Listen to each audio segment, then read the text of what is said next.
कृष्णाय वासुदेवाय हरे परमात्मने प्रणतः क्लेशनाशाय गोविन्दाय नमो नमः। भन्नुहोस् भागवत भगवान को, सद्गुरुदेव भगवान को, श्री वेद व्यास भगवान को, श्री सुखदेव जी महाराज को, वृंदावन बिहारी लाल को जय जय श्री राधे श्याम। समुपस्थित गुरुचरण अखिल कोटि ब्रह्मांड नायक भगवान श्री हरि सर्वेश्वर को साक्षात वाङ्मय प्रतिमूर्ति श्रीमद् भागवत महापुराण को सन्ध्याकालीन स्वाध्याय कक्षामा हामी उपस्थित भइसकेका छौँ। प्रतिदिनको हाम्रो स्वाध्याय कक्षा निरन्तर चलिरहेको छ।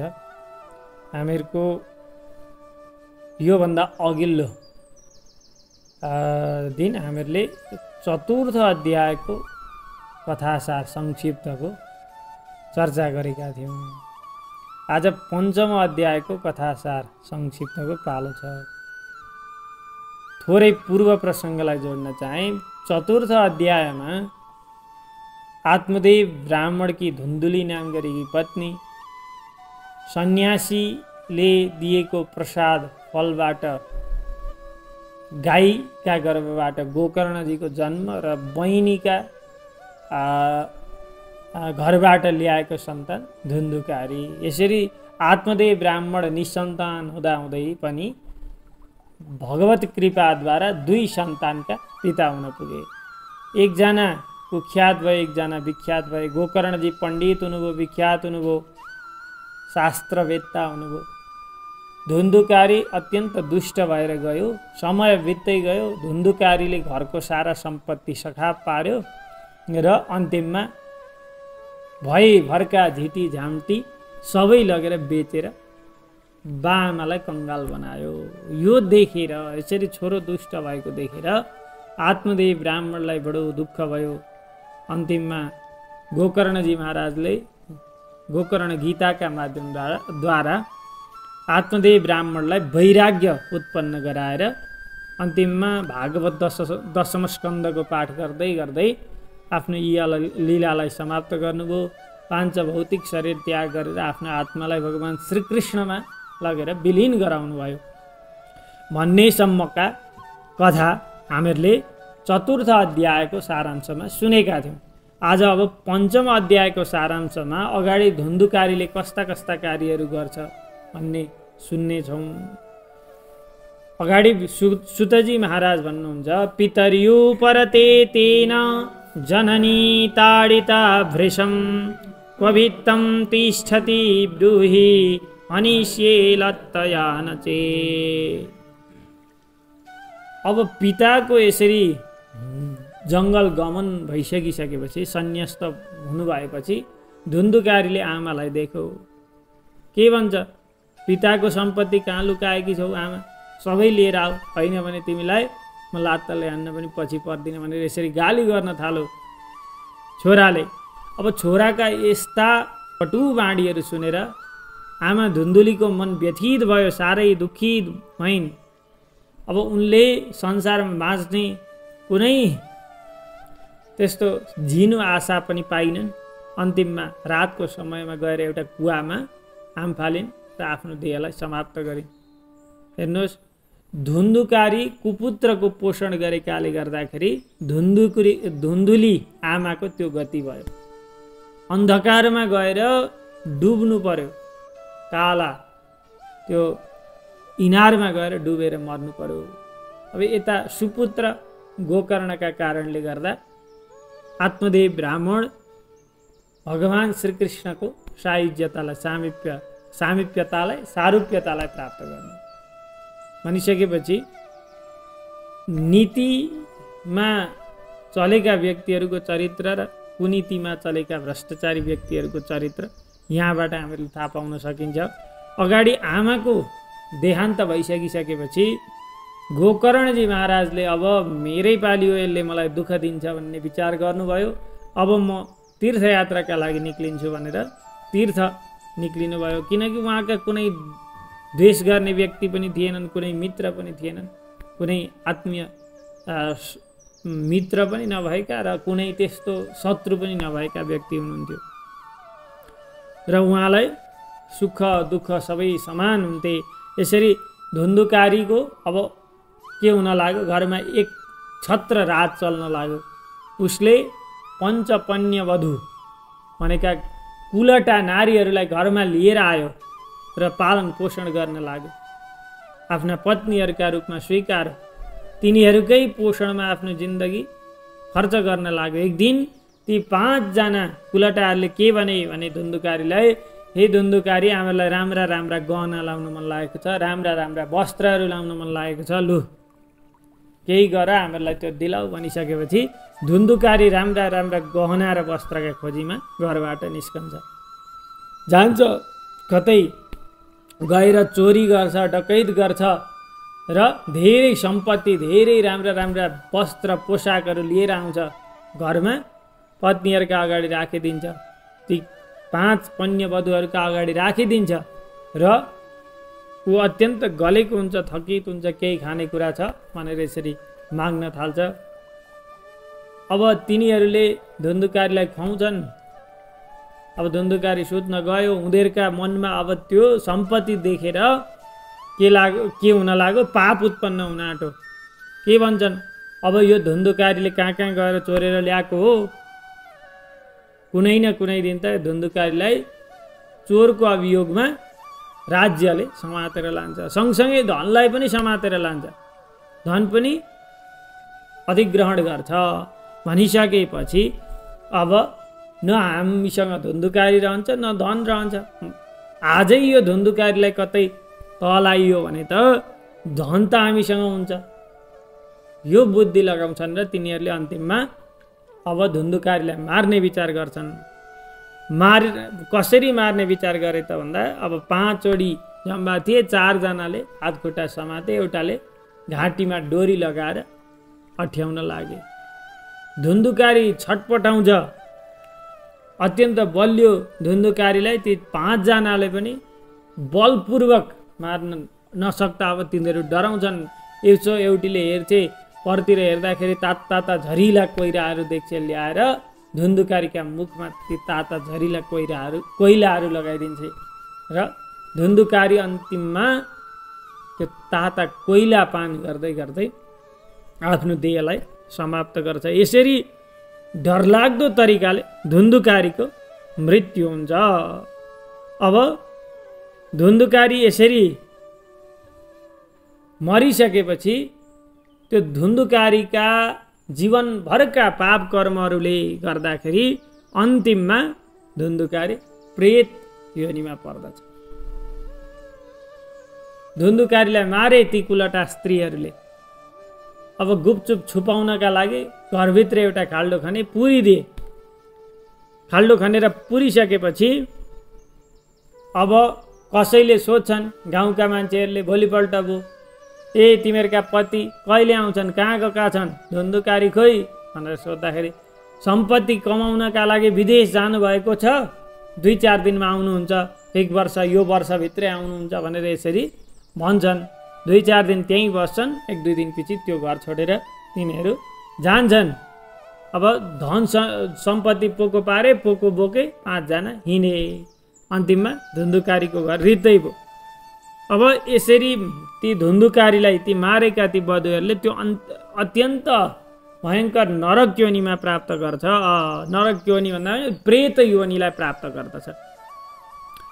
प्रेत योनिलाई प्राप्त गरिसकेपछि यताउता चाहिँ भोग तिर्खाले व्याकुल हुँदै छटपटाउँदै यताउता कुद्न लाग्छ। कहीँ केही खान पाउँदैन बिचराले।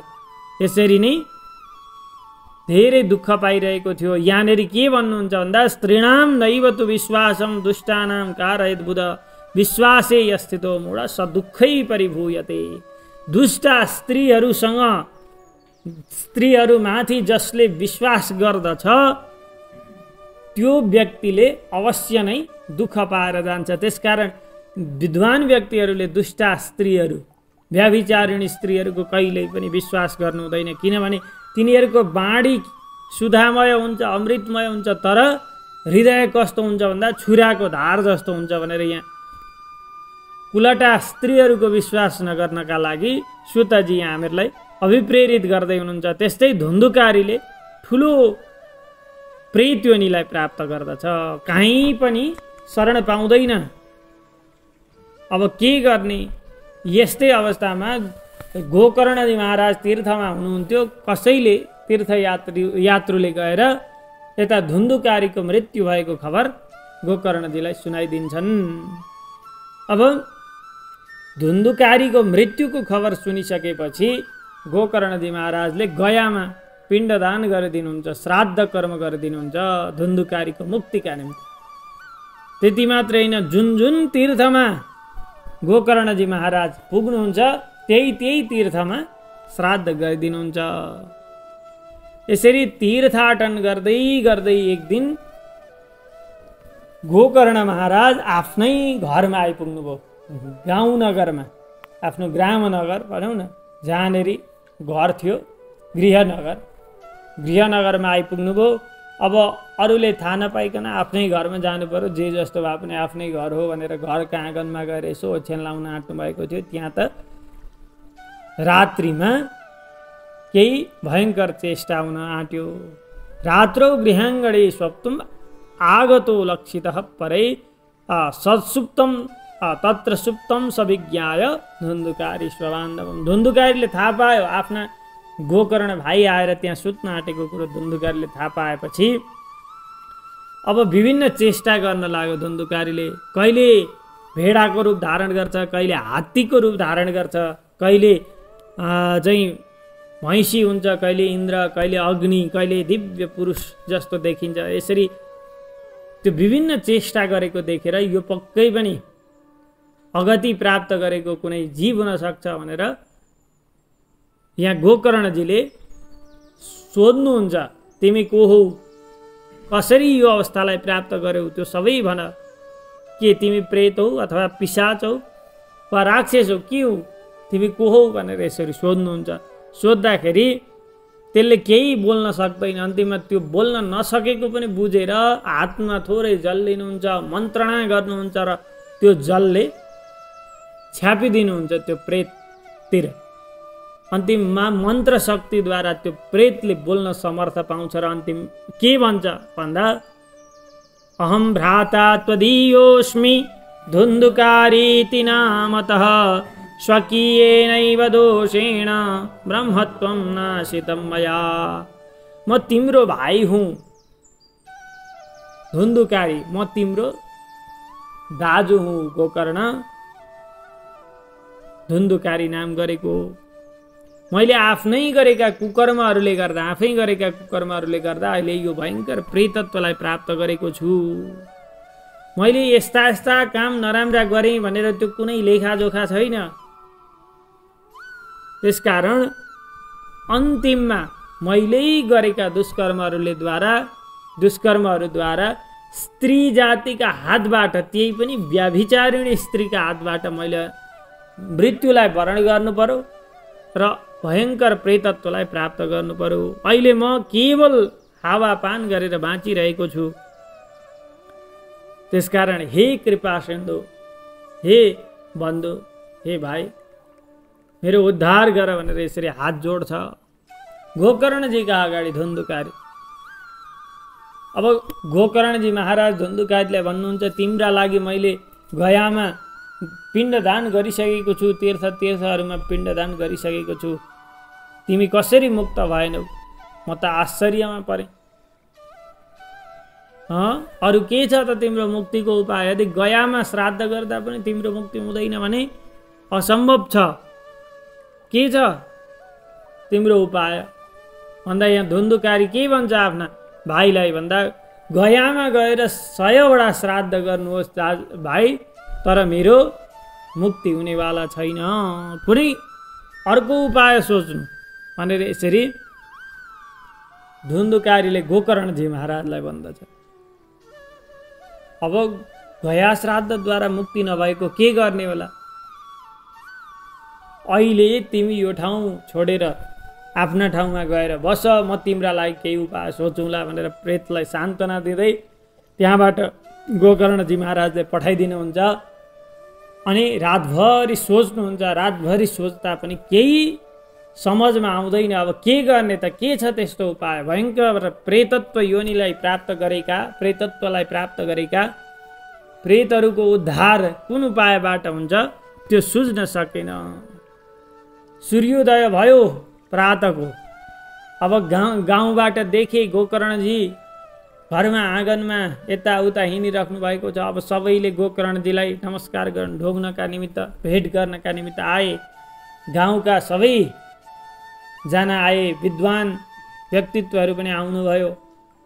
अब गोकर्णजीले पूर्व वृत्तान्त सम्पूर्ण सुनाएर के होला प्रेतत्वलाई प्राप्त गरेका व्यक्तिलाई उद्धार गर्ने उपाय भनेर सोध्नुहुन्छ। कसैबाट पनि केही उत्तर आउन सकेन। कसैबाट उत्तर आउन नसकेपछि त्यो विद्वत समाजले अब सूर्यलाई नै थाहा होला यसको उपाय, सूर्यदेखि बाहेक अरू कसैलाई थाहा हुन सक्दैन भनेर निर्णय निचोड निकाल्छ। र अन्तिममा गोकर्णजी महाराजले सूर्य भगवानको गतिलाई स्तम्भन गरिदिनुहुन्छ र सूर्य भगवानसँग सोच्नुहुन्छ, तुभ्यं नमो जगत् साक्षिन् ब्रूहि मे मुक्ति हेतुकं। तच्छ्रुत्वा दूरतः सूर्य स्फुटमित्यभ्यभाषत। हे जगत साक्षिन् तुभ्यं नमः, हे जगतका साक्षी हुनुभएका सूर्यदेव हजुरलाई नमस्कार छ। मे मुक्ति हेतुकम ब्रूहि, मलाई मुक्तिको कारण बताइदिनुहोस्। मेरो दाई धुन्धुकारी भयङ्कर प्रेतत्वलाई प्राप्त गरेको छ, उसको मुक्तिको उपाय के हो त्यो बताइदिनुहोस्। अब यो कुरा गोकर्णजीका मुखारविन्दबाट सूर्य भगवानले सुनिसकेपछि सूर्य भगवानले भन्नुहुन्छ, स्फुटमित्यभ्यभाषत, स्पष्ट वाक्यमा भन्नुहुन्छ, श्रीमद् भागवतान् मुक्ति। श्रीमद् भागवत सप्ताह ज्ञान महायज्ञको आरम्भ गर, सुरुवात गर, त्यसबाट नै मुक्ति सम्भव छ। यसरी सूर्य भगवानले स्पष्ट रूपमा श्रीमद् भागवतको उल्लेख गरिदिइसकेपछि अब गोकर्णजी महाराजले निश्चय गर्नुहुन्छ सप्ताह भागवत लगाउने। गोकर्णजीको निश्चय सँगसँगै सारा संसारमा त्यो हल्ला व्याप्त हुन्छ, गोकर्णले भागवत लगाउँदै हुनुहुन्छ। अब ठाउँ ठाउँबाट, गाउँ गाउँबाट, देश विदेशबाट भागवत कथा सुन्नका लागि त्यहाँनेरि भक्तजनहरूको घुइँचो लाग्छ। कथा मण्डप दिव्य तयार गरिन्छ। गोकर्णजी भन्नका लागि स्वयं वक्ताका रूपमा उपस्थित हुनुहुन्छ, सबैलाई भागवतको कथा सुनाउन लाग्नुहुन्छ। त्यहाँ कस्ता कस्ता व्यक्तिहरू पनि उपस्थित हुनुहुन्थ्यो भन्दा पङ्बन्ध वृद्ध मन्दाश्च तेपि पापक्षयाय वै। लङ्गडा, अन्धा अनि बोल्न नसक्ने वृद्ध मन्द बुद्धि भएका त्यस्ता व्यक्तिहरू पनि आफ्नो पाप क्षय गर्नका लागि त्यहाँ उपस्थित भए। हुँदा हुँदा त्यहाँको उपस्थिति देखेर देवताहरू पनि विस्मयमा परे। त्यत्रो भव्य सभा त्यहाँनिर हुन लाग्यो। अन्तिममा अब भागवतको कथा हुन आँटिसकेपछि त्यो प्रेत पनि आएर त्यहाँ ठाउँ खोज्न थाल्यो आफू बस्नका लागि। कहाँ बस्ने भनेर यसो वरिपरि हेर्दाखेरि एउटा 7 आँखे बाँस देख्छ प्रेतले। त्यही 7 आँखे बाँसका मुनिका आँखामा गएर बस्छ। उसले त्यही ठाउँलाई आफूलाई उपयुक्त देख्छ, किनभने वायु रूप धारण गरेको प्रेत त एक ठाउँमा बसेर भागवतको कथा चाहिँ एकाग्र भएर सुन्न सक्दैन। त्यसकारण उसले त्यही ठाउँलाई उपयुक्त मान्छ र गोकर्णजी महाराजले वैष्णव व्यक्तिहरूलाई मुख्य श्रोता, ब्राह्मणलाई मुख्य श्रोता बनाएर चाहिँ अब प्रथम दिनदेखि सप्तम दिनसम्म गर्नेवाला त्यो सप्ताह भागवतको प्रारम्भ गर्नुहुन्छ।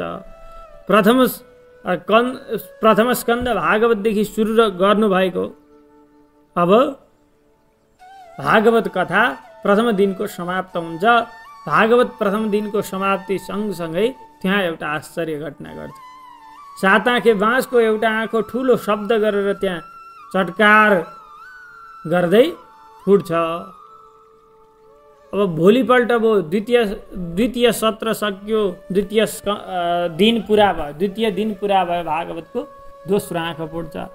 हुँदै हुँदै 7 दिनसम्म भागवतको कथा सकिन्छ। 7 दिनमा 7 आँखा सशब्द फुट्छन् र 7औं दिन त त्यहाँबाट एउटा दिव्य पुरुष निक्लिएर आउँछ। दिव्य रूपधरो जातस्तुलसी दाम मण्डितः पीतवासा घनश्यामो मुकुटी कुण्डलान्वितः। तुलसीको माला लगाएको, दिव्य स्वरूप धारण गरेको, पीताम्बर लगाएको, श्यामल वर्ण भएको, मुकुट लगाएको, कुण्डल लगाएको एउटा दिव्य व्यक्ति त्यो बाँसका छिद्रबाट उत्पत्ति भएर निक्लिएर सिधै गएर गोकर्णजीका पाउ पर्छ र भन्न लाग्छ, हे बन्धु, हे कृपा सिन्धु, हजुर दयालु हुनुहुन्छ। हजुरका कृपाद्वारा मैले यो प्रेत रूपी मेरो यो कस्मललाई, यो पापलाई विनाश गर्न सकेँ। हजुरकै कृपाले विनाश भयो। यी भागवती वार्ता पनि धन्य छिन्, किनभने प्रेतको पीडालाई वास्तविक दूर गर्नका लागि यिनै भागवतको कथा मात्रै समर्थ छ, भागवतमा मात्रै समर्थ छ। अनि सप्ताह यज्ञ पनि धन्य छ, जसले कृष्णलाई प्राप्त गराउँदछ अथवा जसको फल कृष्ण प्राप्ति छ। सारा संसारका जति पनि पापहरू छन् ती सबै डराउन थाल्छन् भागवतको नाम सुन्ने बित्तिकै। जस्ता सुकै हुन्, जसरी आगाले चिसो, तातो, हरियो, काँचो केही नभनिकन जस्तो सुकै इन्धनलाई पनि जलाउँछ, त्यस्तै गरेर भागवतले जति नै ठुलो भयङ्कर किन नहोस् त्यस्तो पापलाई पनि नष्ट गराएर लान्छ। हामी यो अनित्य शरीरबाट जहिले पनि सुख भोगका लागि मात्रै इच्छा गर्छौँ। वास्तवमा यो अनित्य शरीर बिहान खाएको अन्न बेलुका चाहिँ के बिग्रिएर जान्छ। अनि त्यो बिहानको बेलुका नटिक्ने अन्नका रसबाट पुष्ट भएको यो शरीरमा हामी नित्यता खोज्छौँ। वास्तवमा नित्य भनेका परमात्मा परमेश्वर नै हुनुहुन्छ र यो अनित्य शरीरद्वारा नित्य परमात्मालाई प्राप्त गर्नु नै जीवनको परम लक्ष्य हो। भागवत भनेको त्यस्तो चिज जसले एउटा सुकेका बाँसका आँखाधरि फुटाउन सक्छ भने मनुष्यभित्रका हृदयका ग्रन्थीहरूलाई कसरी फुटाउन सक्दैन। त्यसकारण भागवतले भिद्यते हृदय ग्रन्थि छेद्यते सर्वसंशया छियन्ते चास्य कर्माणि सप्ताह श्रवणे कृते। सप्ताह रूपी भागवतले हृदयभित्रका सम्पूर्ण ग्रन्थीहरूलाई, पाप रूपी ग्रन्थीहरूलाई भेदन गरिदिन्छ र सम्पूर्ण संशयहरूलाई छेदन गरिदिन्छ। अनि कर्मबन्धन, जति पनि कर्मबन्धनको डोरीहरू छन् यिनीहरूलाई नाश गरेर भागवत एकैले मुक्ति दिन्छ। त्यस्तो छ। त्यसकारण यो संसार रूपी हिलोमा फसेका डुबेका सम्पूर्ण जीवात्माहरूले भागवतको सेवन गर्नुपर्दछ भनेर यसरी धुन्धुकारीले गोकर्णजी महाराज अगाडि भागवतको मुक्त कण्ठाले के गर्दछन्, प्रशंसा गर्दछन्। यदि प्रशंसा गर्दै थिए त्यतिखेरै के भयो, दिव्य विमानको आगमन भयो। विमानमा भगवानका पार्षदहरू बसेका छन्, हरिदासहरू बसेका छन्, एकदम राम्रा राम्रा छन्। विमान एकदम चमचमाइलो छ, चारैतिर प्रज्वलित प्रकाशलाई प्रकाशित गर्दै गर्दै आएको छ। यो देखेर सबै त्यहाँ बस्ने श्रोताहरू, भक्तजनहरू आश्चर्यचकित भए। हेर्दा हेर्दै एउटा विमान आएको छ, धुन्धुली पुत्र धुन्धुकारीलाई लिएर जान लाग्यो। छक्क पर्नुभयो गोकर्णजी महाराज पनि। के भन्नुहुन्छ, अत्रैव बहवः सन्ति श्रोतारो मम निर्मलाः आनितानि विमानानि न तेषां युगपत् कुतः।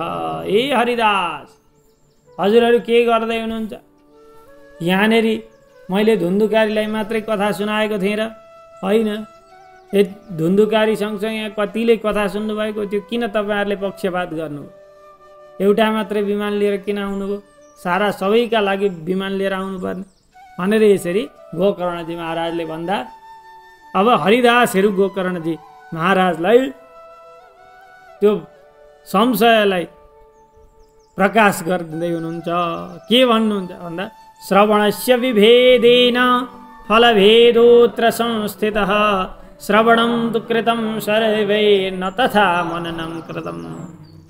श्रवणका भेदले गर्दाखेरि फल पनि भेद भयो। सबैले श्रवण गरे तर मनन कसैले पनि गरेनन्। श्रवण सबैले गरे भक्तजनहरूले तर मनन गरेनन्। श्रवण गर्दैछ मेरो बाख्रो पो भोका कि मेरो केटाकेटी भोका कि ए पतिदेव कहाँ बाहिर निस्किनु भएको थियो अथवा मेरी पत्नी बिरामी थिइन्, भित्र मनभरि परिवार घर त्यस्तै आइरहन्छ अनि यता कानले भागवतको कथा सुनिन्छ। यो कथा सुनेर काम छैन। कथा सुन्नु पर्यो त स्पष्ट सुन्नु पर्यो। देह गेहात्म विस्मृति, देह शरीर गेह घर आत्मविस्मृति सुन्दा सुन्दै आफूले आफैलाई पनि विस्मरण गर्न सकियो भने भागवतमा त्यति तल्लीन भएर सुनियो भने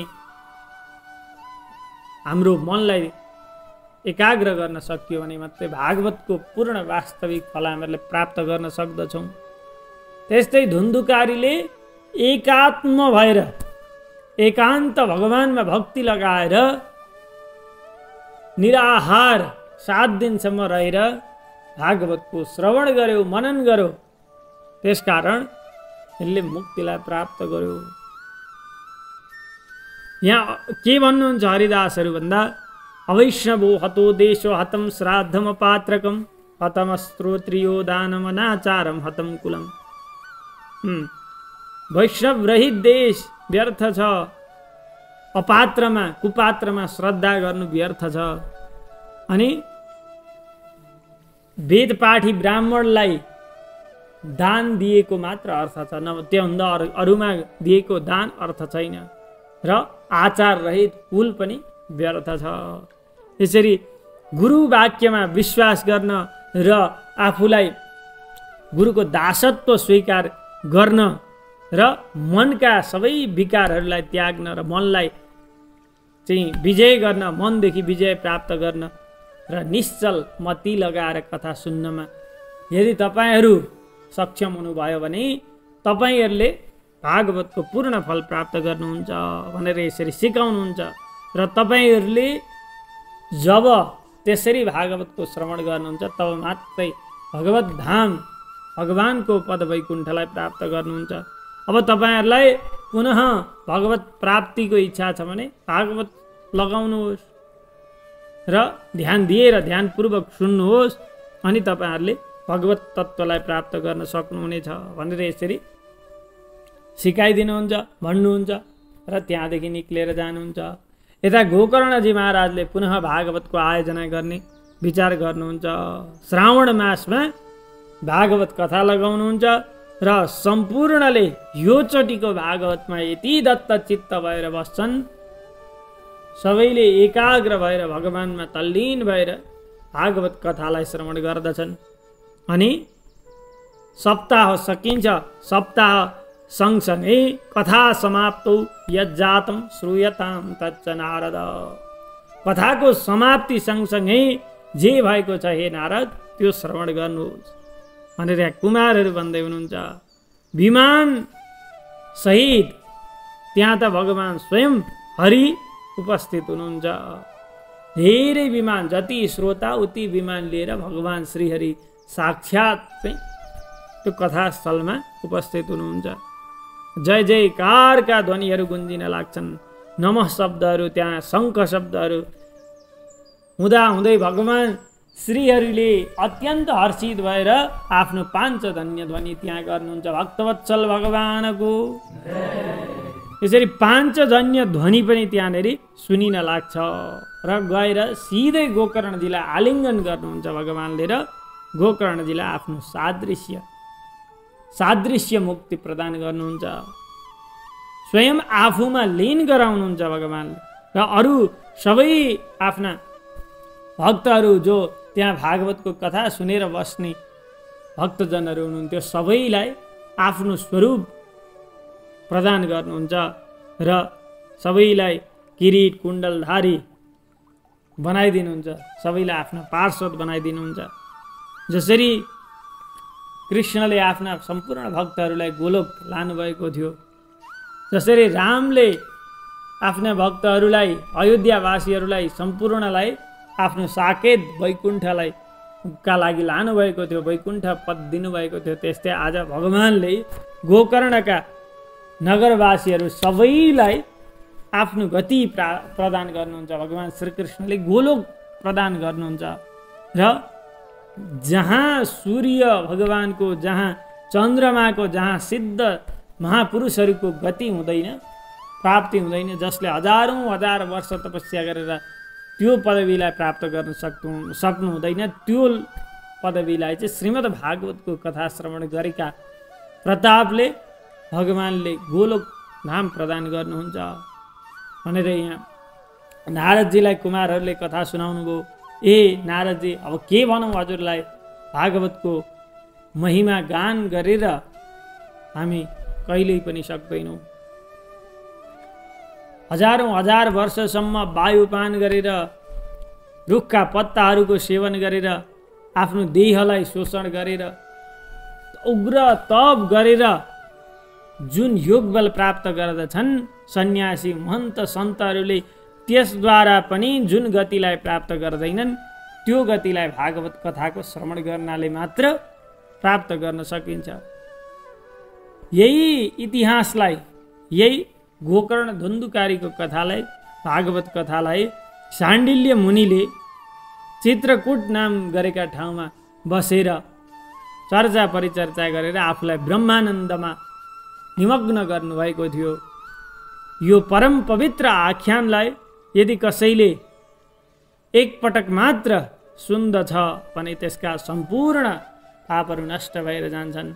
र यदि आफ्ना पितृका श्राद्धमा जो कोहीले पनि पाठ गराउँछ, पढ्छ श्रद्धा भक्ति साथ पनि, तिनका पितृहरूले पनि तृप्ततालाई प्राप्त गर्दछन्।